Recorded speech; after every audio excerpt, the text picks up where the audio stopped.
ones, of course, is cholesterol. Cholesterol was the boogeyman of all time. It even superseded evil spirits. Okay, cholesterol. It was the cause of heart disease. It was the cause of strokes. And it turns out to be absolutely, positively not true.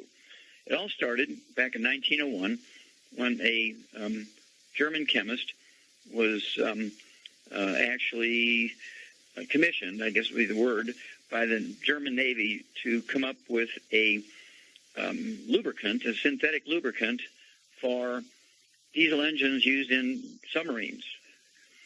And he was successful. His name was Wilhelm Norm in 1901. He was successful, but they only had 100 submarines. So it was not too exciting as far as a market. And so he sold his patent to a British soap firm. They wanted to use it to make soap. And he said, oh, gosh, people are making their own soap. We can't sell it. And so they sold it to Procter & Gamble. They sold the patent to Procter & Gamble. And they said, we can do a better job of selling soap. And they couldn't sell soap. Even when I was a kid, we were making our own soap in the early 40s. We were making our own soap still. And so Procter & Gamble couldn't sell it as soap. They said, well, what's the next biggest market? Submarines are too small a market. Soap is a big market, but everybody's making their own soap. Let's sell it as food. So they began to diss butter and cream and lard as cooking because an unhealthy way to cook. It's saturated fats and has cholesterol in it, and it clogs arteries and does all this stuff. And the American Heart Association was commissioned by Procter & Gamble, who owned the patent for Crisco, which was the name of this lubricant for diesel engines for Nazi submarines, Crisco.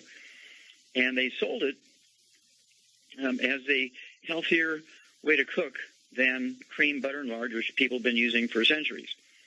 Well, following their lead, saying that that's correct, we wound up with Alzheimer's disease, low T, erectile dysfunction, adrenal exhaustion, severe menopausal symptoms, many other problems, all because of lowering cholesterol in our diet, using egg beaters instead of eggs, boneless, skinless chicken breasts instead of chicken skin.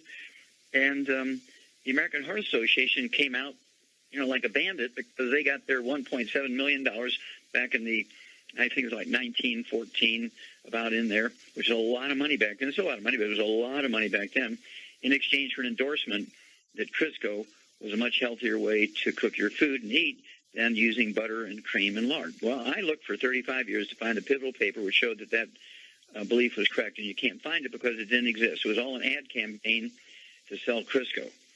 Okay, it was a two full-page story in the Wall Street Journal about 8 months ago.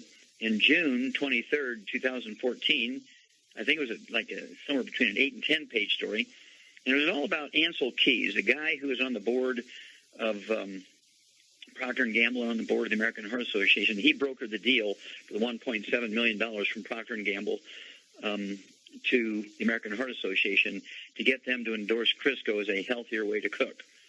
Well, they created Alzheimer's disease. Alzheimer's disease did not exist in 1944. Today it's number 4 killer of adults over the age of 65. Low T certainly didn't exist when I was a kid, and Grandpa didn't have to worry about low T and erectile dysfunction. Menopausal symptoms, Grandma used to go through menopause in 3 seconds in their 70s because they were still cycling and having babies in their 60s. Okay. Adrenal exhaustion is very, very common today, where before you have to appreciate testosterone, estrogen, progesterone, and adrenal hormones are all steroid hormones, which are 95% by weight cholesterol.